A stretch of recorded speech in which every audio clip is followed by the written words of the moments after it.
Hi friends, welcome to Sindhuja Vaishu kitchen. இன்னைக்கு நம்ம பார்க்க போகிறது ஓம குழம்பு தாங்க. இது அஜீரண கோளாறுக்கெலாம் ரொம்ப நல்லதுங்க. வாங்க எப்படி செய்யலான்னு பார்க்கலாம்.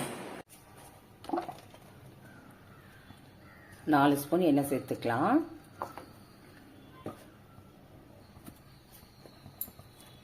ஒரு 4 ஸ்பூன் தனியா சேர்த்துக்கலாம்.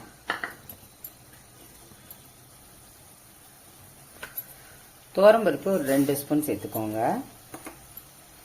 இது கூடவே சீரகம் 1/2 ஸ்பூன் சேர்த்துக்கலாம். இது கூடவே மிளகு ஒரு 1/2 ஸ்பூன் சேர்த்துக்கோங்க. ஒரு 1/2 ஸ்பூன் வெந்தயம் சேர்த்துக்கலாம். இப்போ 4 ஸ்பூன் ஓமம் எடுத்து வச்சிருக்கேங்க, அதுவும் சேர்த்துக்கலாம். சேர்த்துட்டு இது கூடவே 4 வரமிளகாவை சேர்த்துக்கோங்க. இப்போ நல்லா கலந்து கொடுங்க. நல்லா வறுத்துக்கணும்.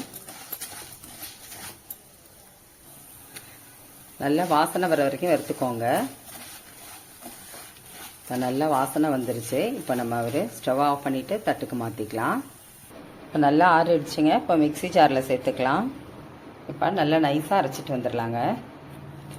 கொஞ்சமாக தண்ணி சேர்த்து அரைச்சிக்கலாம்.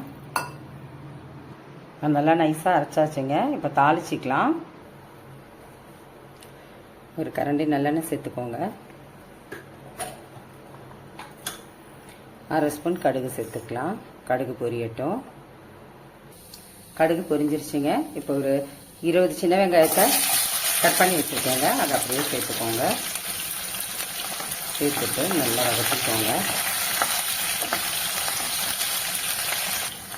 இது கூடவே ஒரு 15 பல்லு பூண்டு எடுத்து வச்சுருக்கேங்க, அதுவும் சேர்த்துக்கலாம். சேர்த்துட்டு நல்லா கலந்து கொடுங்க. அதுவும் நல்லா வதங்கணும் இல்லையா. இப்போ இது கூடவே கொஞ்சமாக கருவேப்பிலை இலைகளை சேர்த்துக்கோங்க. சேர்த்துட்டு ஒரு தடவை கலந்து கொடுங்க. இது கூடவே கட்டி பெருங்காயம் 2 சேர்த்துருக்கேங்க, அதுவும் சேர்த்துக்கோங்க. சேர்த்துட்டு ஒரு தடவை கலந்து விடுங்க. இது கூடவே 1/2 ஸ்பூன் கல்லுப்பு சேர்த்துக்கிறேன், அதுவும் நல்லா கலந்து கொடுங்க.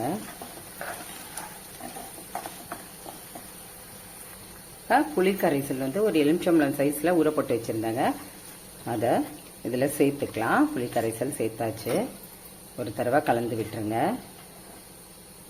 இப்போ நம்ம மிக்ஸி ஜாரில் அரைச்சோம் இல்லையா, அதெல்லாம் இது கூடவே சேர்த்துக்கலாம்.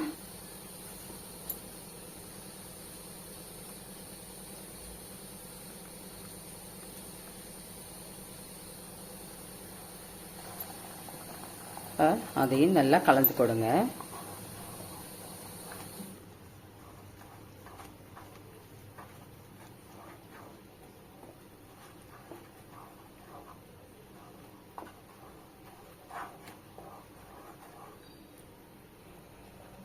இது கூடவே ஒரு டம்ளர் தண்ணி சேர்த்துக்கலாங்க. ஒரு தடவை கலந்து விட்டுருங்க.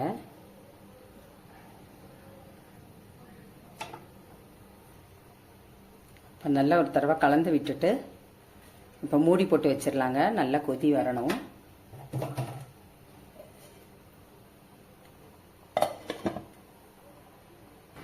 இப்போ நல்லா கொதிக்க ஆரம்பிச்சிருச்சுங்க.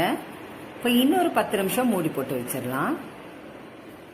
ஒரு 10 நிமிஷம் கழிச்சு எடுத்து பார்த்தீங்கன்னா பாருங்க, எண்ணெய் பிரிஞ்சு ஓம குழம்பு அவ்வளோ சூப்பரா கம கமன்னு சூப்பரா இருக்குங்க. இப்போ ஒரு தடவை கலந்து விட்டுருங்க.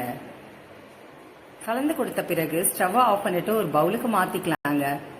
ஓம குழம்பு ரெடி ஆயிடுச்சுங்க. சுட சுட சாதத்துல ஊத்தி சாப்பிட்டீங்கன்னா சான்ஸே இல்லைங்க, அவ்வளோ சூப்பரா இருக்குங்க. நீங்களும் இதை போல ட்ரை பண்ணி பாருங்க. உங்களுக்கு இந்த வீடியோ பிடிச்சிருந்துச்சுன்னா சப்ஸ்கிரைப் பண்ணுங்க, பக்கத்துல உள்ள பெல் பட்டனை கிளிக் பண்ணுங்க. Okay, thank you.